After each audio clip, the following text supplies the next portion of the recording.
Back in the 1960s, Da Nang was one of the most important American air bases used during the Vietnam War.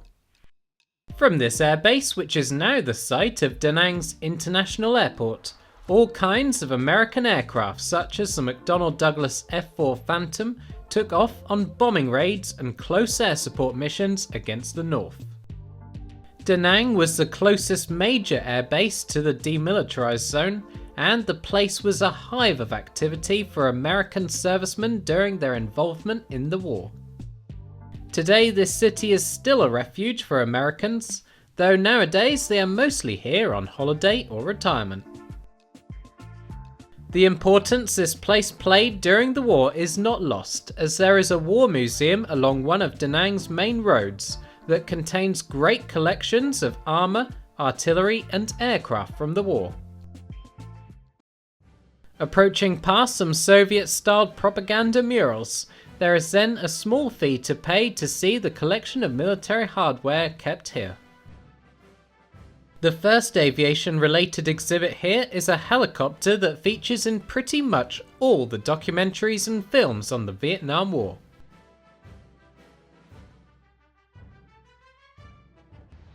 No piece of military hardware is more synonymous with the Vietnam War than the Bell UH-1 Huey helicopter, and after the Americans left, the Vietnamese got their hands on quite a few of these, which they used in further conflicts. These helicopters were a jack of all trades, being able to drop off assault groups, act as a medevac transport, and also delivering firepower from side-mounted rocket pods.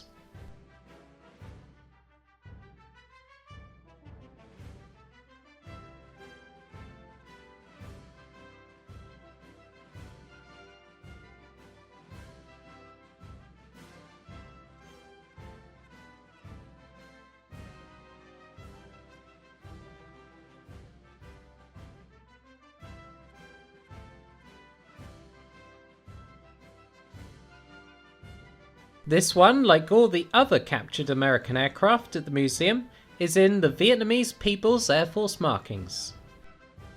Around 95 Cessna A37 Dragonflies were captured and used against Cambodian and Chinese forces in the wars of the late 1970s, until a lack of spare parts grounded the aircraft. This example is a captured South Vietnamese Air Force Cessna A37. The aircraft still having some of the stars from an identification band that was once worn on the fuselage. The heavy lift capacity of this light attack jet is well represented with the 6 rocket pods this aircraft carries.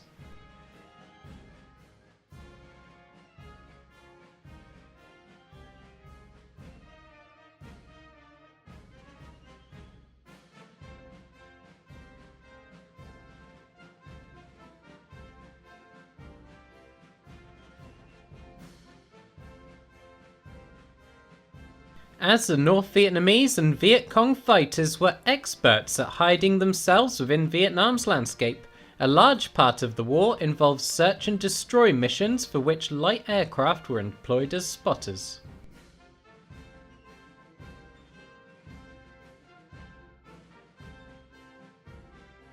The Cessna U-17 was perfect for this role and served in large numbers with the USAF and the South Vietnamese Air Force.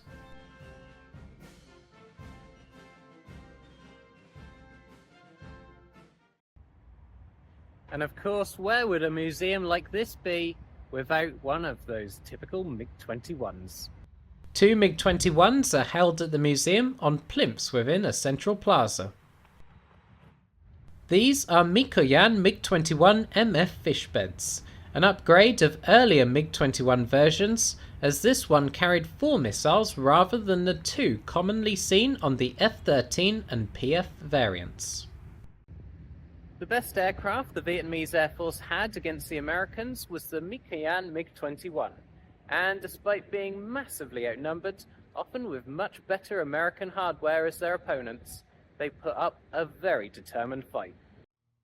With the strict coordination from ground control, its pilots were very skilled at intercepting American bomber strike groups and either taking out some of the aircraft or forcing them to jettison their bomb loads and withdraw.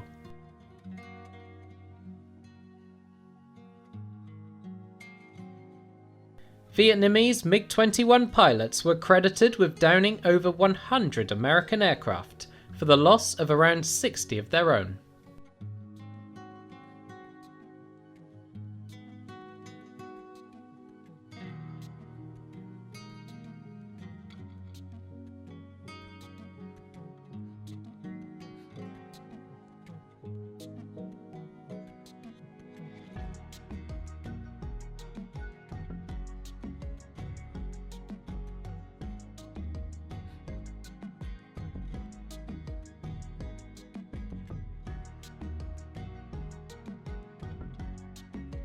Aircraft only make up a small proportion of the display exhibits here at the museum.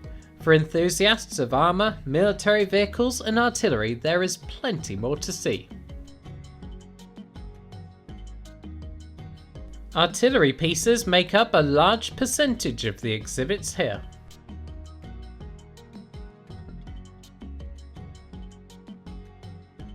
There are guns from both the American and Vietnamese sides here.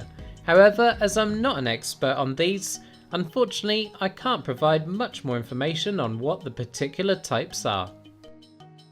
Armoured vehicles were used on both sides during the Vietnam War, but were less important than in previous conflicts such as the Korean War or World War II due to the terrain of Vietnam.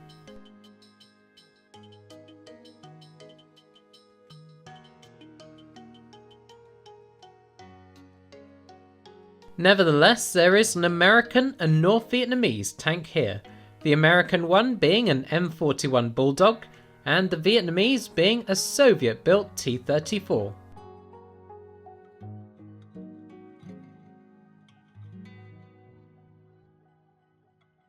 Also finding use in this war was armoured personnel carriers, designed to get assault troops to a point on the battlefield unscathed.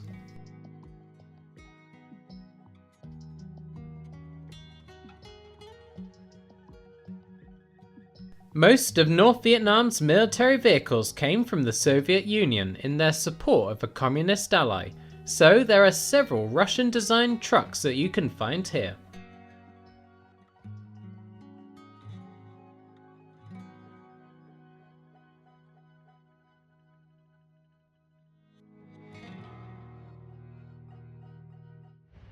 The oldest vehicle is this six-wheeled armoured car, which was captured from the French forces in the First Indochina War.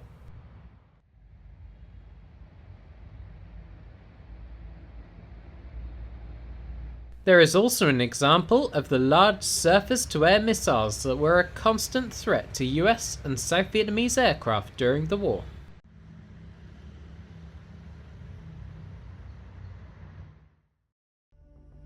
This museum also has a large building that houses rooms full of information, further artifacts and photos from the Vietnam War. Within here you will see displays that show the carnage and destruction brought upon the Vietnamese people, along with the statues depicting the people's resilience. A wall mural vividly captures the horrors of American bombing campaigns against rural Vietnam, where villages suspected of being hideouts for Viet Cong were destroyed during Operation Rolling Thunder. Amongst the hundreds of photographs from the war is a part of a wrecked General Dynamics F-111, one of America's most advanced aircraft put to the war in Vietnam. It's from this building that you can also get a bird's eye view from above of the Mikoyan MiG-21s parked outside.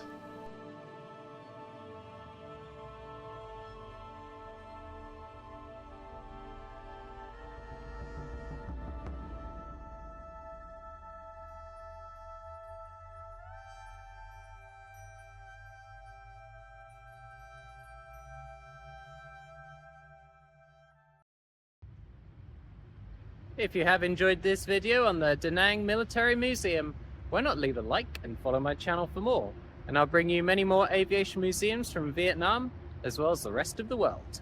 However, until next time, see you around.